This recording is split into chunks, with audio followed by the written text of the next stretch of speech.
On this episode of Devil's Trap Podcast, Sam and Dean teach us how to summon a ghost in the woods. You need coffee maker, radio, spirit board, beer, candles, and candy.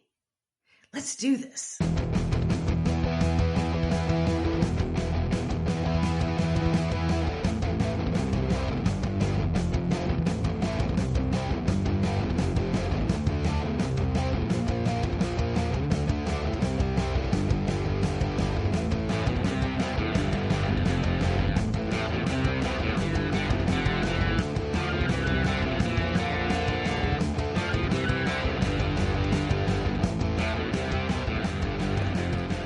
Welcome to this week's episode of Devil's Trap Podcast. I'm Diana. And I'm Liz.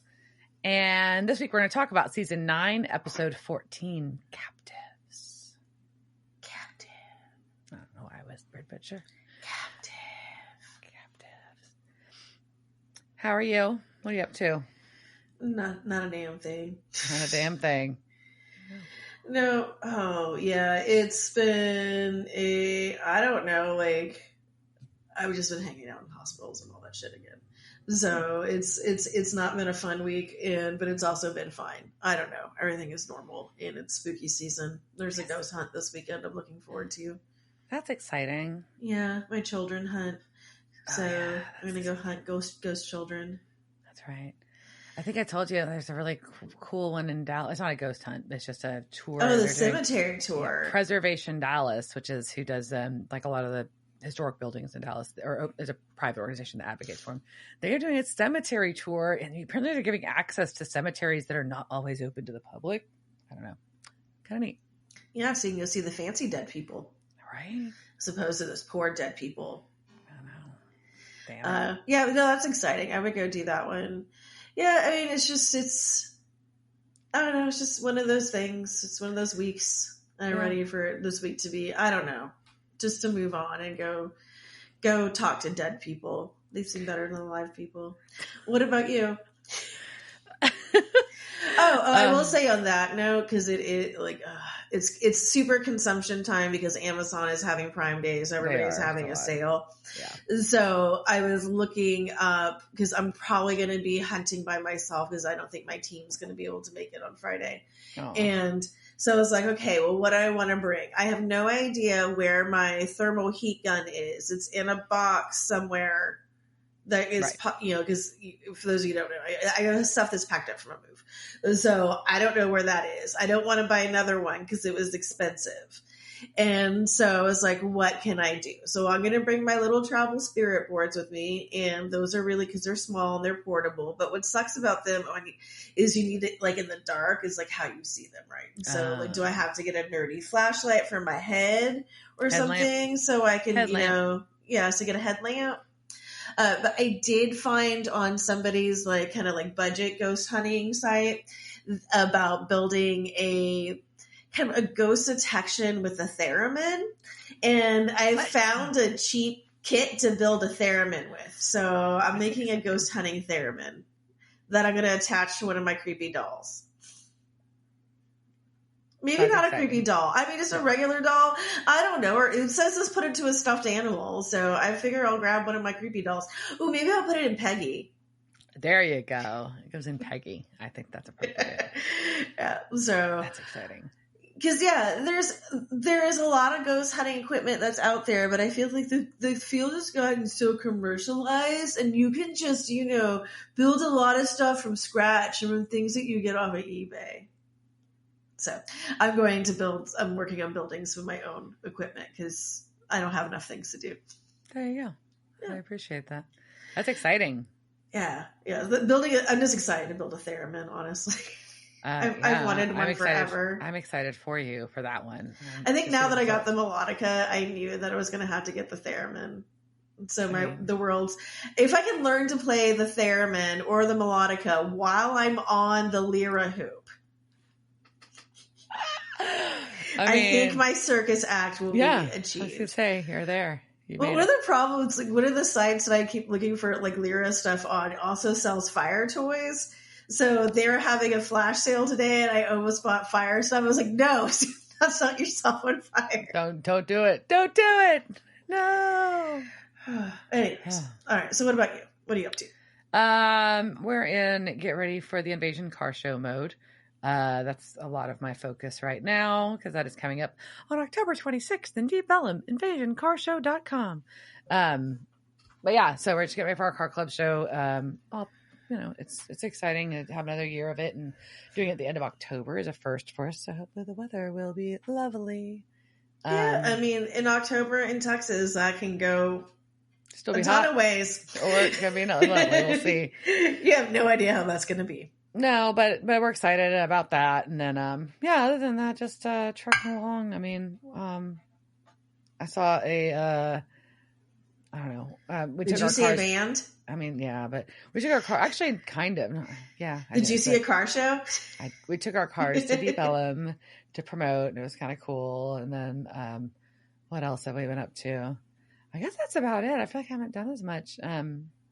Just working. You know, cool. Watching my pool drain when it's not supposed to. So that's exciting. Yeah, that's exciting. Yeah, that's expensive. And we went to the fair last week, and we're going to the State Fair of Texas last week, and we're going again this week, which it makes me very happy. I'm jealous. I was jealous of the fair. I love the fair. If you happen to listen and are going to the fair, I will give a strong endorsement to the cotton candy bacon. I was skeptical. I did not believe in it. I was like, this is going to be gross or weird. And I love cotton candy, and I like bacon a lot. And it was better than the sum of its parts. It was really good. That is really funny. So there we go. It's one of the specialty items this year, so strong recommend.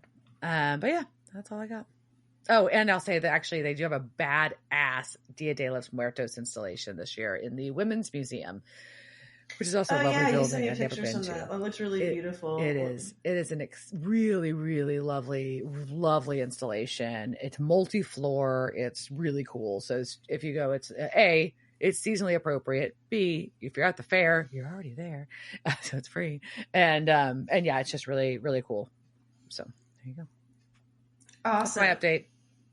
I gave 2 sales pitches in one. That's my update. That. Look at this. Yep, that's why you've got to listen to these things right when they come out. Like and subscribe.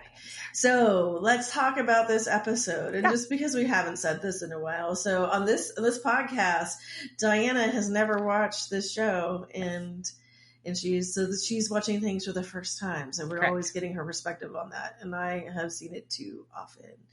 So the title of this was Captives. It was season 9, episode 14. It first aired February 25th, 2014. It was directed by Jerry Wanick. Jerry was a production designer and a co-producer on Supernatural, and he's been with the show since its first season. He also directed 3 episodes of the show, and the last time we saw him direct was Slice Girls. And most recently, he's been working as a production designer for Superman and Lois.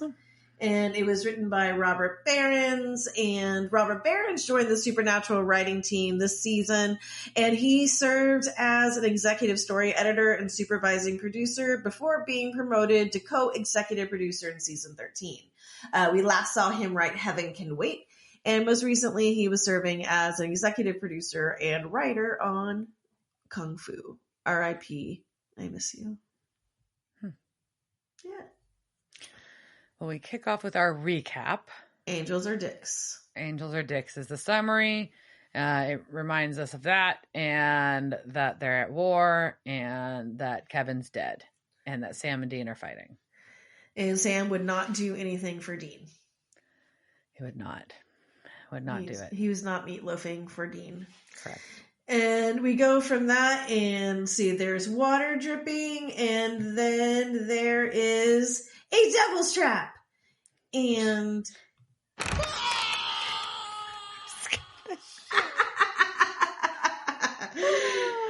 jump scare. Look, I told Babe to make me a guitar sound. So until Babe makes us a guitar sound, I'm going to keep trying to find weird things to play every time we see a devil's trap. Oh my gosh. Well, yeah, we're in the bunker and the lights are flickering. And Dean is just trying to chill, listen to some Billy Squier, Lonely as the Night. On headphones. On headphones. It's kind of weird. And then he yells, Sam! And I see Sam cut out of his room, and he's yelling for Dean. And Sam's not in a flannel, and it's so attractive. And this is kind of like this nice tight fitting shirt. Sorry, I'm objectifying Padalecki there, but he looks really good. But he also gets a sword, and that also makes him hotter. Yeah, because Dean's not in his room. Those lights are flickering, chairs are spinning, and so he's got to arm up with this sword. And all of a sudden, there's a ghost sneaking up on him from behind, but Dean shoots him. Yep, hits it with rock salt. There's go away. Oh man, the bunker's haunted. It's a Halloween episode. Boo. So they are confused though as to how the bunker could be haunted. I'm confused as to why they have to fill all these shotgun shells with rock salt. Are you not prepared for this? Do you not have boxes of this already ready to go? Did you not refill after your last ghost hunting mission?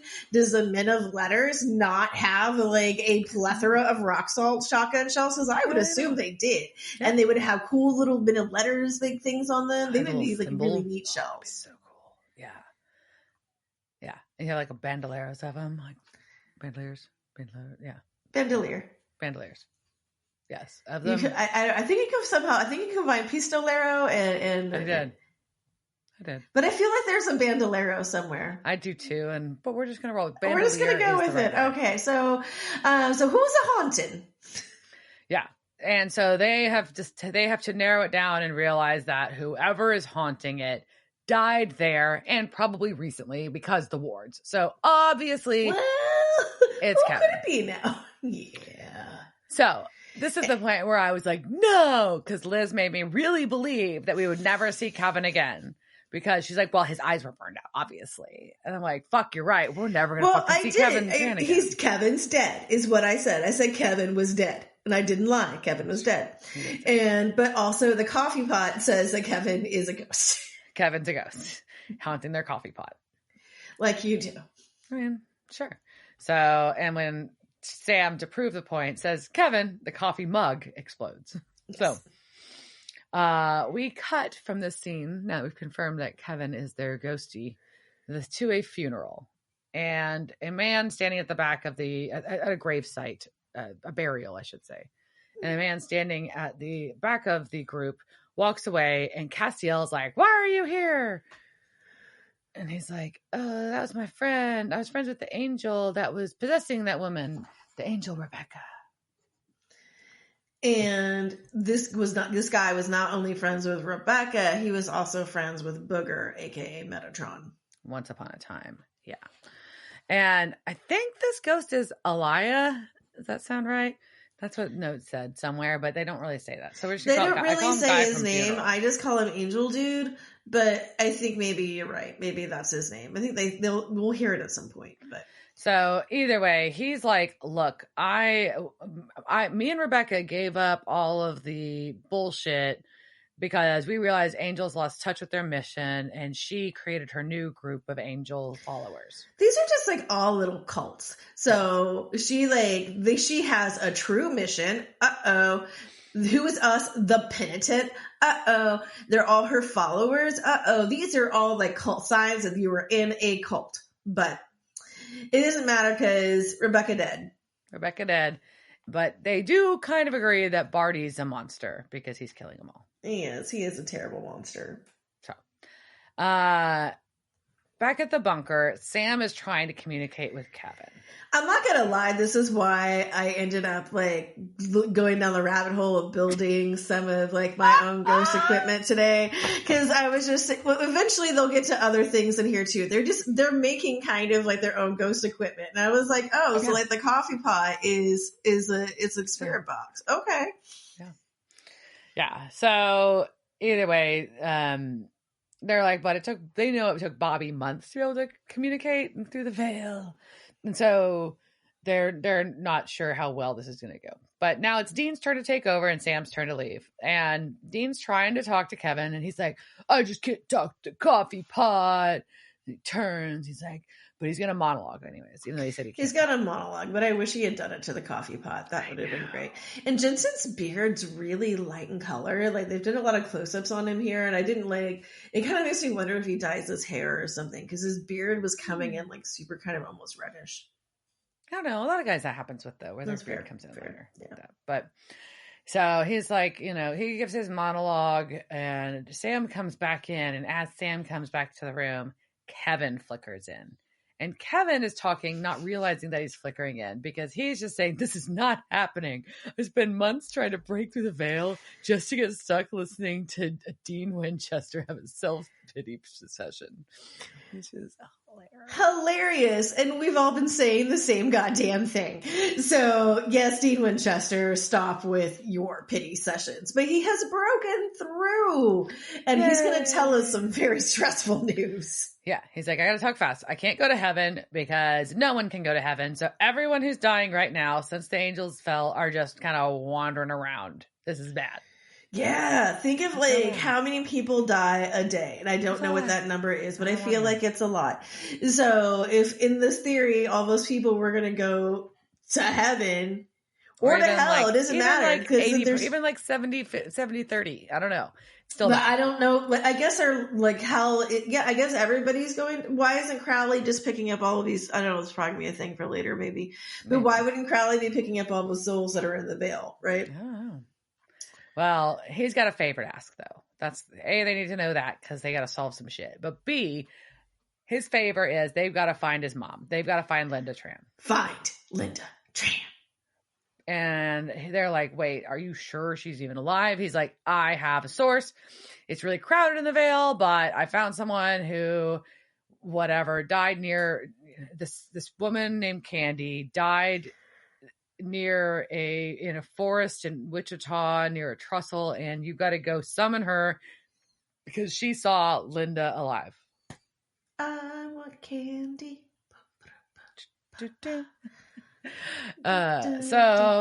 And then he flickers out, and he's like, that's basically, he tells him this is the only way they can make things right with him is to go find his mom. And they owe him this much. They owe him to go look for his goddamn mom. You should have been looking for her a long time ago. Why have you not been looking for Linda Tran? It's rude. Rude. Linda fucking Tran, man. Yeah. Baddest bitch in town. All right. So we go from I Want Candy to back to the cemetery and the angels. Yeah, and two angels, angel henchman, Nag, Castiel. That's basically it. Yep. And then we go to the woods. In Wichita. Near the trestle, where Sam and Dean are going to summon Candy with radios and a coffee maker. Yeah, sometimes you just got to bring whatever ghost hunting equipment you have. But they're both very skeptical about all this still. As you should be with all of your ghost hunting equipment. So we go, and they're hunting for Candy, which is just hilarious. To be, I also have a cousin named Candy, so. It's also, you keep saying it's spooky season, it's candy season too. So there we go. And someone I saw the Reese's peanut butter cups at like chiropractors today. It was like, you bastard, and I let them be. But, all right, so we go from Mr. Coffee to Heaven's waiting room. Oh, where we've got Castiel meeting with Bartholomew. And it's a very interesting interaction between them, right? Yeah, because he thinks he's about to get jacked, and Barty's like, oh, hey, take his angel blade, but give me a hug, bro. It's really weird. It's been so long since I've seen you. And I'm also like, he probably has another angel blade. But okay. So they do the hug thing, and then we've got a lot of cutting back and forth. It's a lot. So, yeah. So then we got from there back to the woods, and it's adorable because they are summoning a ghost, and it's just hilarious. It looks like they're having a seance in the woods, or like they're at a slumber party, and I love it.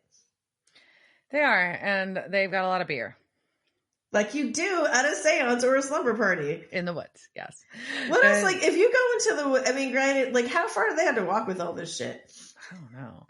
But they are, Dean's leaving Crowley a voicemail because he thinks that's going to help. And Sam definitely calls him out for leaving multiple voicemails for Crowley. Yeah. And references a very old reference of maybe he's just not that into you. Right.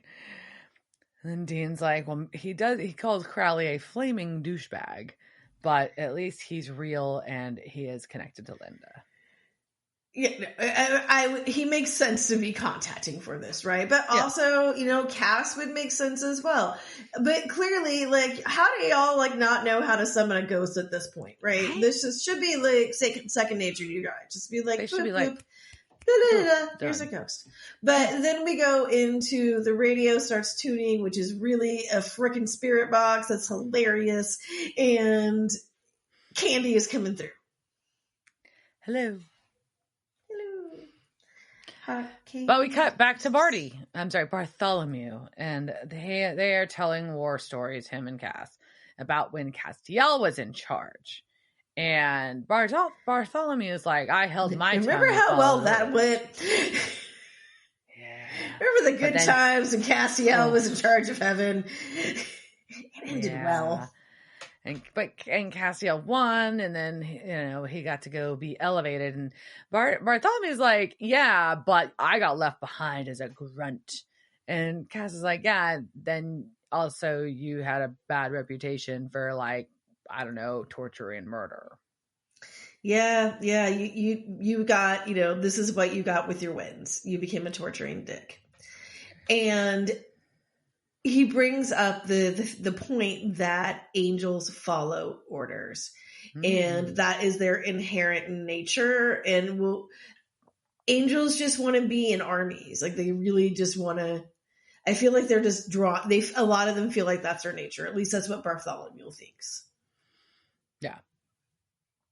And Castiel's just like, but that's not you anymore following orders. And Bartholomew's like, no, I give them. Okay, Bart, whatever. And then we get back to the woods. Little ego and a little ego. A little bit. And my notes just say, in the box, Linda's in a box. Oh my gosh. So Candy through the radio is explaining that there's 3 boxes side by side with her, Jerome, and Linda. So and we cut to a woman, i.e. Candy. Okay, I'm just going to pause and now that you said Jerome? that. Where the fuck is Jerome? No one ever addresses Jerome. We left him in the storage thing, didn't we? Yes. Oops. Okay, carry on. left him with for Crowley. Unless maybe he's already dead, or is that maybe make that assumption? Let's assume that maybe, yeah.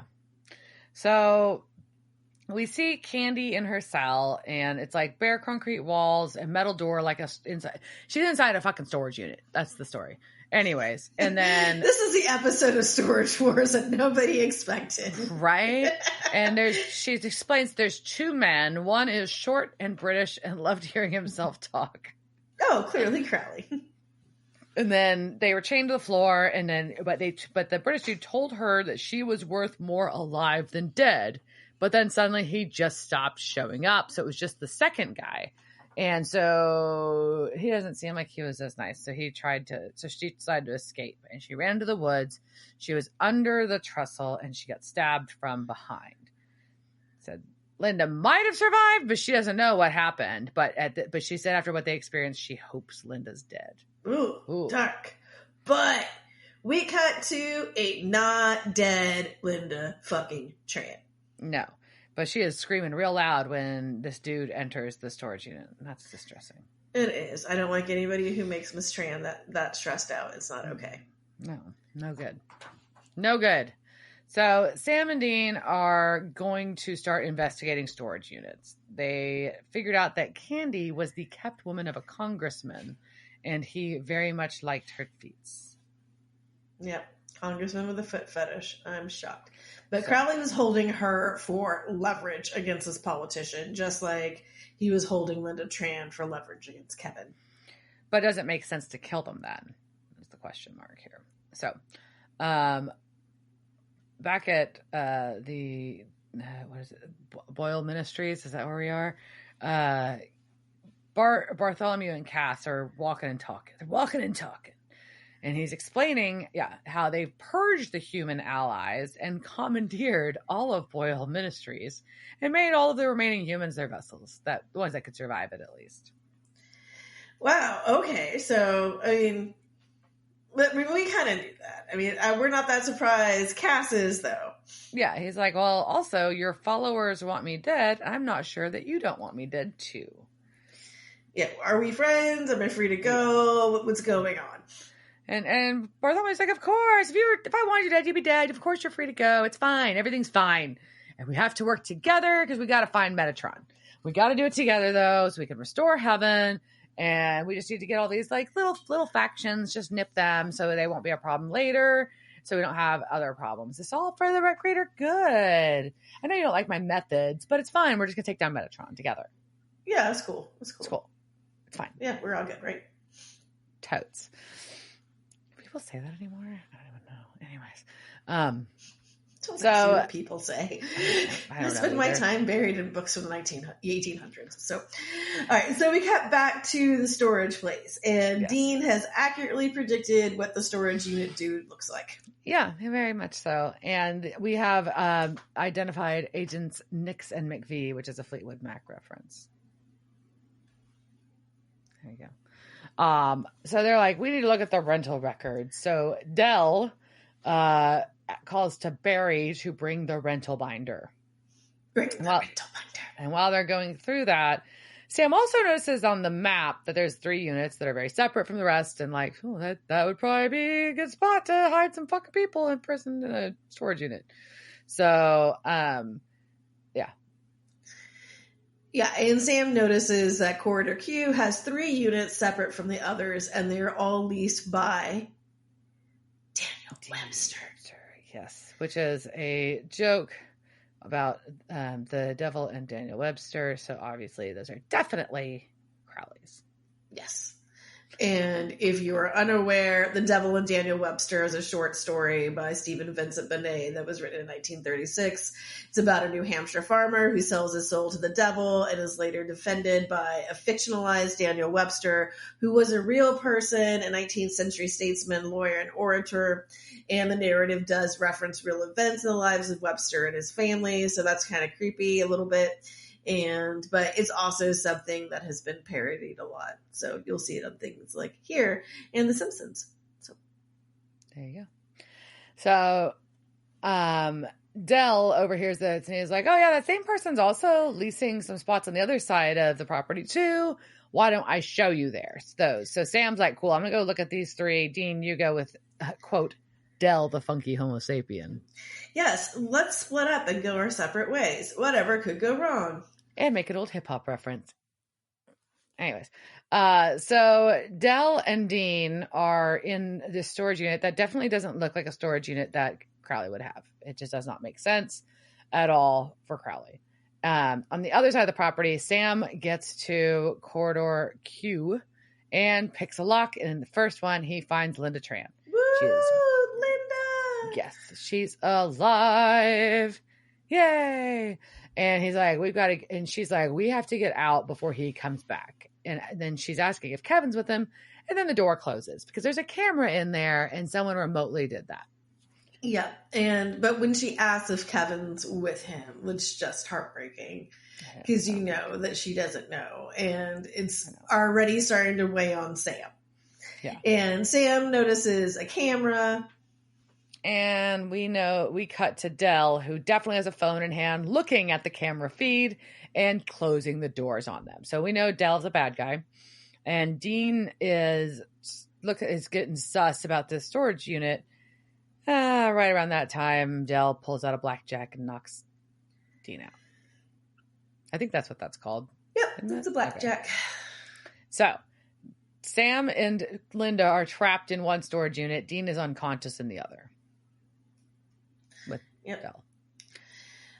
We cut back to Boyle's. Boyle Ministries, whatever you want to call it. I mean, I like calling it Heaven's Waiting Room, but because it's. But whatever. So Bart has identified 3 locations where Metatron has been on Earth. So he's got a pretty impressive operations room here, by the way. That was pretty neat.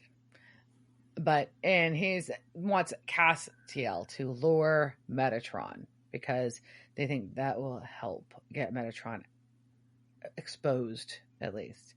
And he thinks that it'll be so powerful for the new boss, being Bartholomew, and Castiel, the ultimate rebel, working together.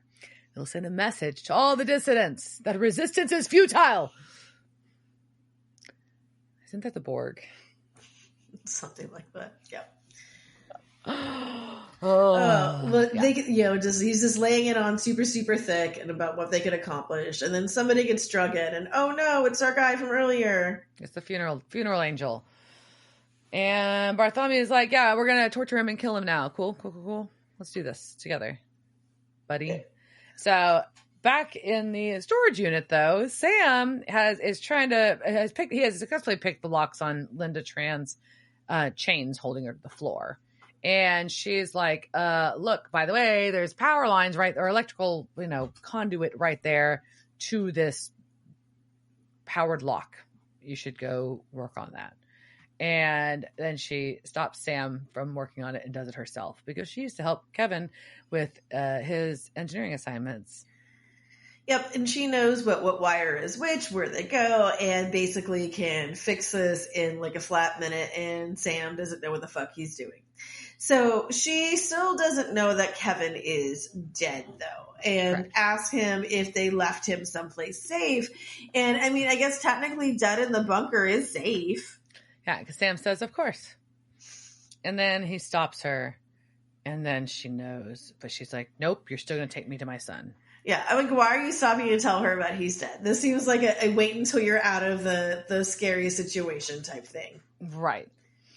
On the other side of the storage unit place. See, I have other side of the bunker too. Because technically, I guess it is a bunker. It's just a different bunker. Kind of. But it's a storage unit, so bunkery. Yeah. But Dean is awaking on the floor, looking at a very drained Barry because Barry's throat has been slit to make a blood bowl phone. Yeah. Sorry, Barry. Ew, he says honey buckets. I don't even know. That's just all I have in there is ew, honey buckets. Well, and then Del wants to go on a little bit of a rant about being roped into this job by Crowley for essentially an internship. He's got sold that the position would be more. And he's just very cranky about it. And he's like, Crowley won't even return calls. And he's not allowed to kill anybody. He's supposed to protect these people. And but that's just sick. Yeah. And doesn't he have basic demon needs and rights? Yeah. He's like a demon incel is what I figured out. He's just like, why don't the girls like me? I have needs. But then they also when they show like the knife and Dean's shoes, which are kind of like they're really nice shoes, and I think they're probably Dead Man shoes. I was looking at them because they were kind of cool, like kind of vintagey looking, like boot shoes, you know. But they were nice to go with his suit, and I'm like, yeah, I bet he took them from some dead dude's closet in the middle of it. I'm sure he did. So. Yeah, but Del also thinks that he's going to get credit for catching the Winchesters, and Dean's like, yeah, except for the fact that we're cool now with Crowley, which is probably an exaggeration. He's like, yeah, we're been hanging out, we're on the stage, they're super tight, is what Dean says. Yeah, he's just like, we're super friends. And he's like, wait, that's where Crowley's been? He's out partying with hunters? Yeah. And so Del is super mad, and he's going to quit. And he's going to quit his no-kill job. Yep, so he rage quits. And sometimes you just got to do that. Sometimes you do. Well, Bartholomew is now torturing our angel from the funeral. And he is the last one of Rebecca's faction, and he instructs Castiel to finish him. And he's saying, I know I brought you, I know that Castiel didn't have it in you back in the battlefield time to kill those prisoners, but I know you've killed a buck ton of people since then, so let's do this. And Castiel's like, no, that's just not who I am, and I'm not going to prove myself to you by doing this. That's just not going to happen. And Yeah, he's like, hey, by the way, I was never free to leave here, was I? Kind of dawns on him. And I'm like, oh no. I think he also knew that. And he was like, my only choice though is to obey or be killed. I choose death. Yeah, and he hands an angel aid to Bartholomew, and Bartholomew stabs our other guy, and then we cut back to our storage unit where Del is now very excited just to kill Dean because he's going to kill because he quit his job. Yeah, he's regained his power, which is like, what happens sometimes when you just tell that, you tell that corporate hell machine to go fuck itself, and you just gain that sense of autonomy back, right?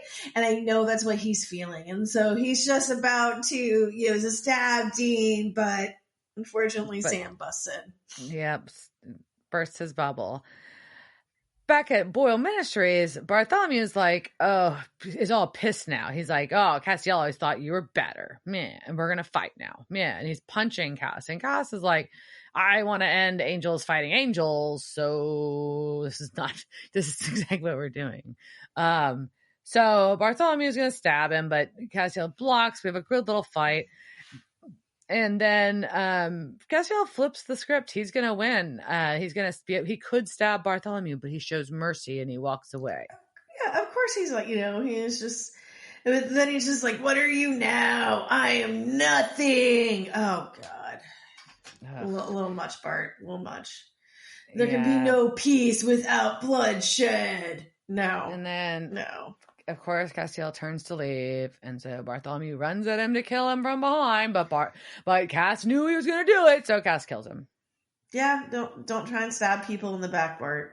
So no more Bartholomew. Bartholomew is now bitten the dust. Yes. So, and Castiel just walks out. As you do. What else are you going to do? So he leaves. And then we go back to our storage place, and Del is in the cool handcuffs. I know somebody has to have made those. I need to look at Etsy for them. Or at least I need to buy some handcuffs and start etching things into them. Is that what you need? Maybe. Well, they have given... Sounds like something I could do. Miss Tran is now holding on to the demon blade so she can kill Del. And, and that I do love that scene, right? Because there's like, he's like, oh, you're gonna kill me now, and they're like, no, we're saving you for someone else, and he thinks it's gonna be Crowley, and he's just like, oh, ooh, and then here comes a pissed off Linda fucking Tran. Yep, she takes him out and says, "Take me to my son." Boom. Well, and he doesn't even get to finish saying, "I was just following orders." No, he's trying. Yeah, but I think that's the thing, just because you're following orders, you can still be a piece of shit and get killed by Linda fucking Tran. Yeah. At the bunker, Sam and Dean yell out for Kevin, and he does appear. And they're kind of trying to prep him for the fact that they've got Miss Tran there. And which is sweet. And then she comes in, and I was just like so damn emotional. I think at that point I just started bawling. Aw. And they're so Kevin and Linda are able to have their moment. Or reunite. Mother and son are reunited.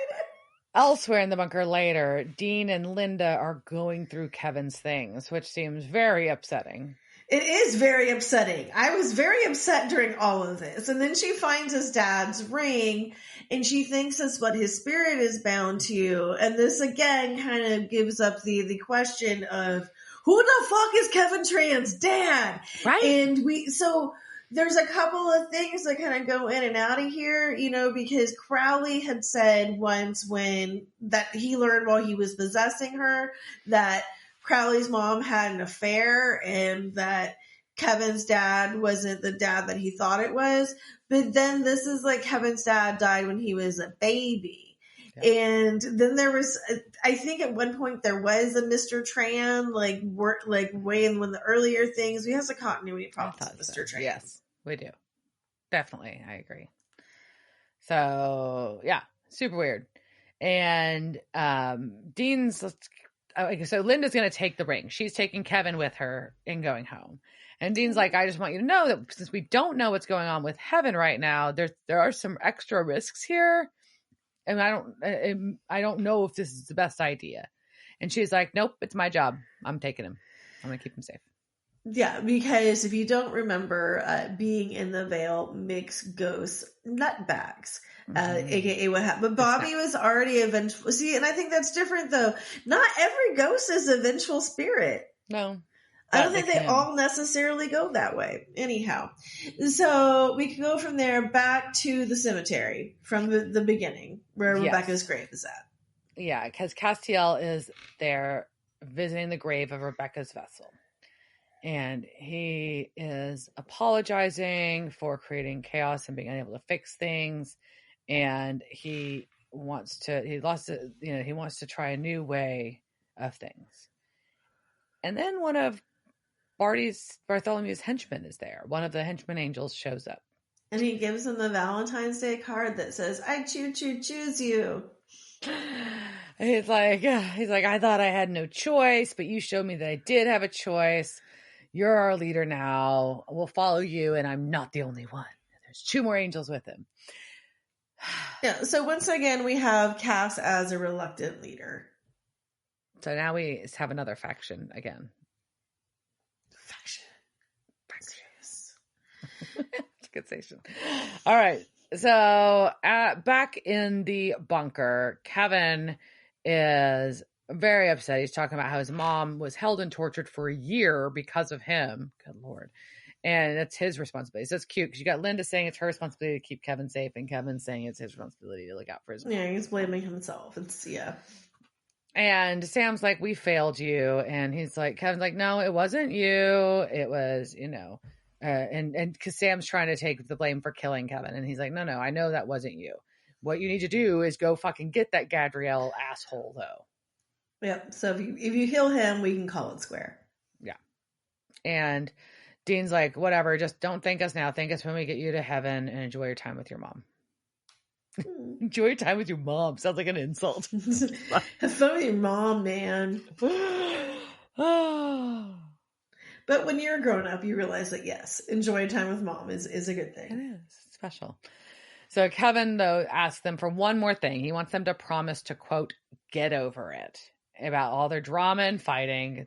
It's stupid, and they're both still here. So knock it off. Yep. So Kevin is now the voice of the audience and telling them that it's stupid. And he's always like, my mom is taking home a ghost, you fuckers. Like, you're both alive. Get a gratitude journal or something, right? So, but we got the reunification of Kevin and Linda Tran. And before they walk away, I think it's time for us to quiz Diana on what she remembers about Kevin and Linda Tran, or just what she knows in general. Oh, God. So I have no idea what we're calling this quiz besides a quiz about Kevin and Linda fucking Tran. So that's what this quiz is called. And so are you ready? Sure. Okay. Your first question. I wrote this question badly. Oh, okay. The fact that he has traits of being funny and generous, as well as his birthday being December 2nd, makes Kevin what zodiac sign?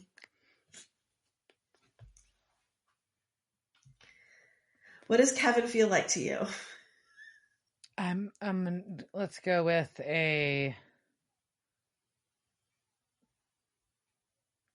don't know. A Leo. He's a Sagittarius. Leos are in August. I was just thinking about who I knew and what I was eliminating. Who's funny and generous? Yeah. Okay, that was your only one about the zodiac. Okay. Question number 2. When Kevin first learned he was a prophet of the Lord, what did he tell Sam and Dean he instead just wanted to be? Oh, no. I forgot. Something with his school stuff, I thought. I can't remember for sure. No, he wanted to be the first Asian American president of the United States. President. That's right. Also, when he was called to be a prophet of the Lord, what instrument was Kevin playing? Was it violin? Cello. Strings. You're in the string area at least, Doing All poorly. right, question number 4. What Ivy League school was Kevin applying to? Columbia. I'm bad today at this one. There's an episode where they called What's Up Tiger Mommy. Does that help? No, I'm sure that's a reference to the mascot, but that was Princeton. Princeton. They have the Tigers. I actually know a sports team. I'm impressed. I know. I give you a sports clue. Weird. What is happening? I know. It's backwards. I'm going to bomb on this for someone that likes these characters so much. It's terrible. I'm embarrassed. Okay, let's try this. I didn't give you a lot of crutches and multiple choice in this, but they would just be too obvious. Okay. Number 5. You never forget your first.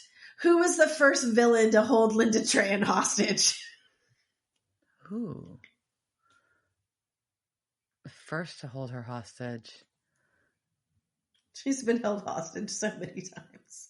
I know. Dang.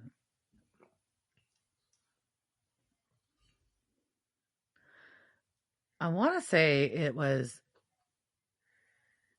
Is it Lucifer? No, it was Dick Roman. Ah, that's right. Shit. Okay. And that was in season 7's There Will Be Blood. All right. Question number 6. What state does Linda Tran's brother live in?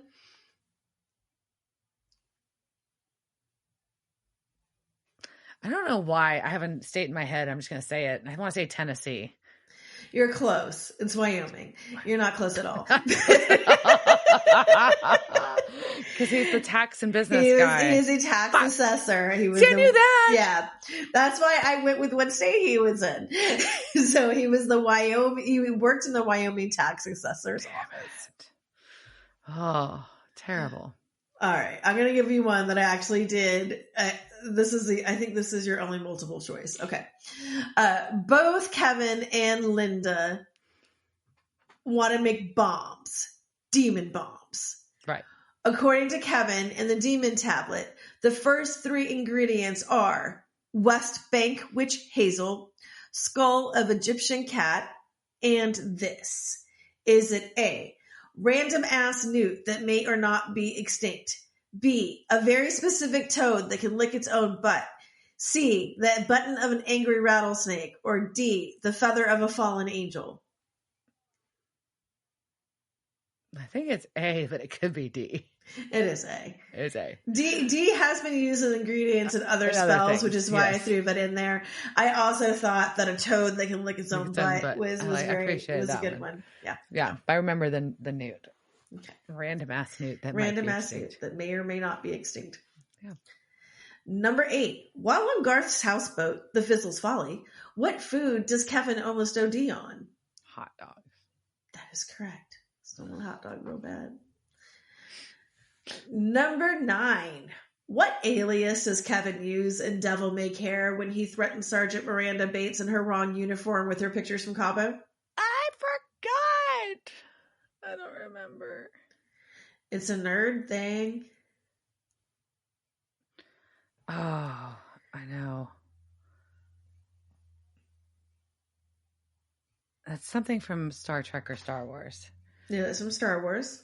Yeah, that's what I remember. Star Trek. Yeah, it's Kevin freaking Solo. That's what Kevin Solo. Solo. All right. Your last question, and I probably should give you multiple choice this because it's going to be really hard. That's right. Let's go with it. Always thinking about someone else. Kevin's last words pre-Ghost were about who?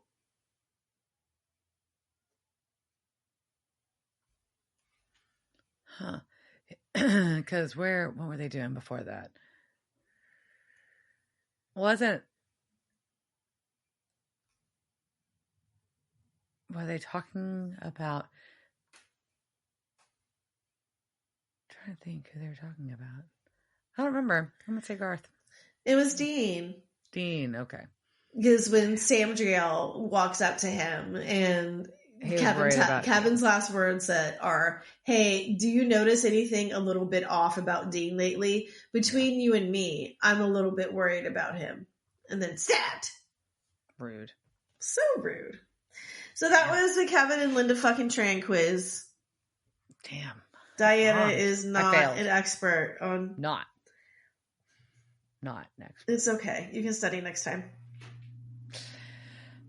Oh, so back at our bunker, the Trans are leaving, and the boys have promised to end their bullshit.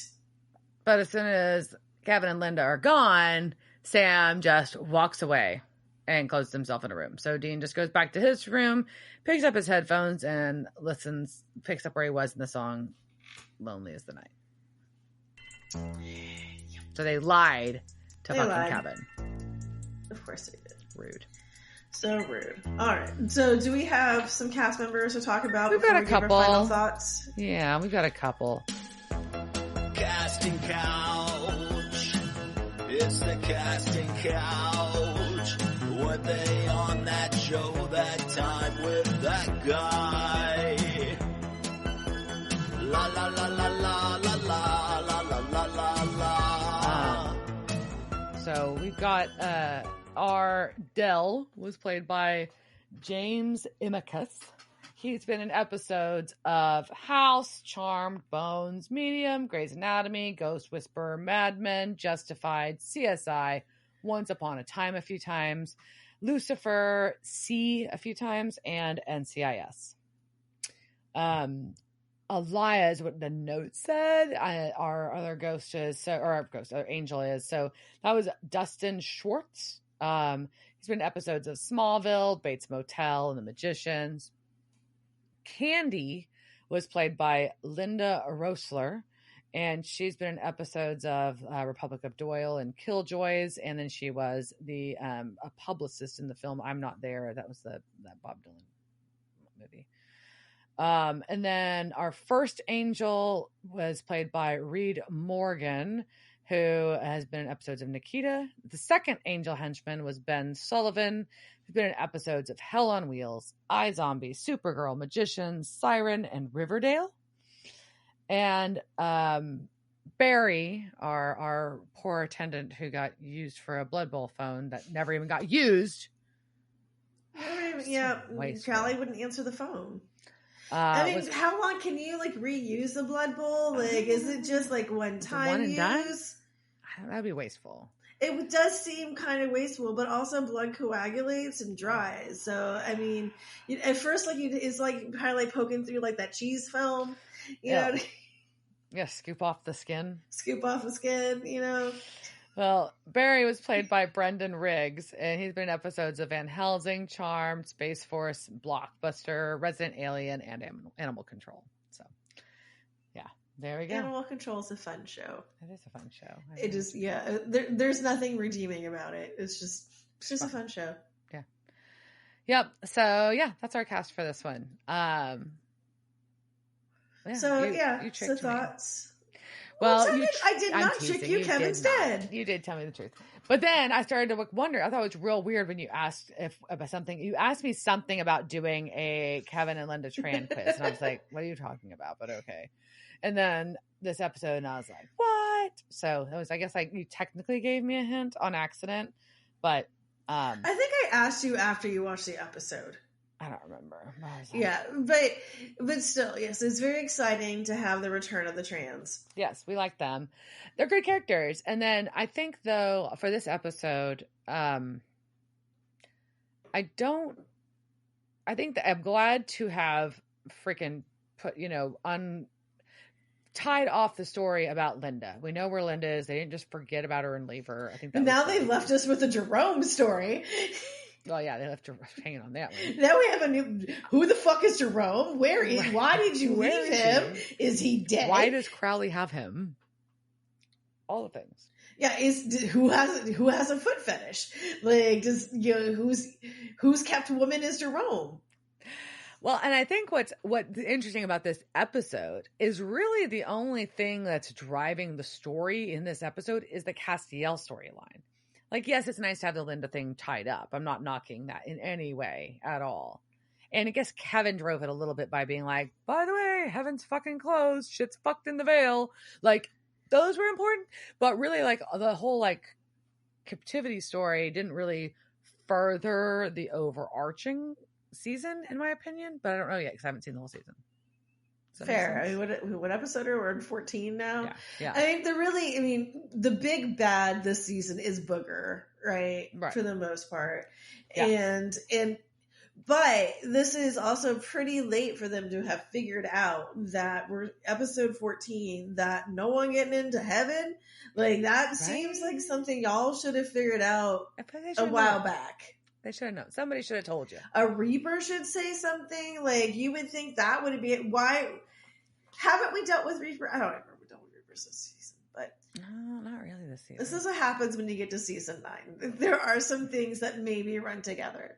And also a reason I had to text Diana and ask her if we'd had a Linda or Kevin Tran quiz. Because I couldn't just Google search my notes for those people because they're in here a lot. They're in there a lot. So yeah, I think it was interesting. I did not mind the story. I thought it was a good story. I found Del entertaining. I did find it a little odd that we weren't doing a lot to propel the seasonal story with the brothers, other than the heaven component and the fact that they're still fighting.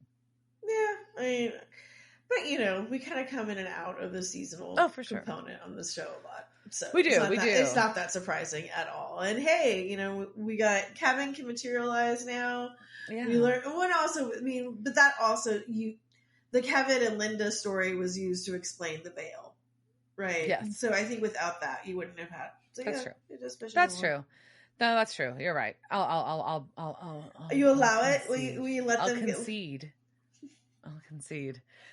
But either way, I enjoyed the episode. I thought it was a fun episode overall, actually, even though with the creepy Angel War aspect and the creepy storage units. Like, I don't know, there's a very creepy episode to enjoy, but I did. Yeah, it was a good episode. Right? Yeah. All right, I think that's gonna sum it up. So on that note, cheers, Stuart. Cheers, bitch. Devil's Trap Podcast is a Don't Get It production. Meow. Devil's Trap Podcast is part of the Ship It Studios Podcast Network.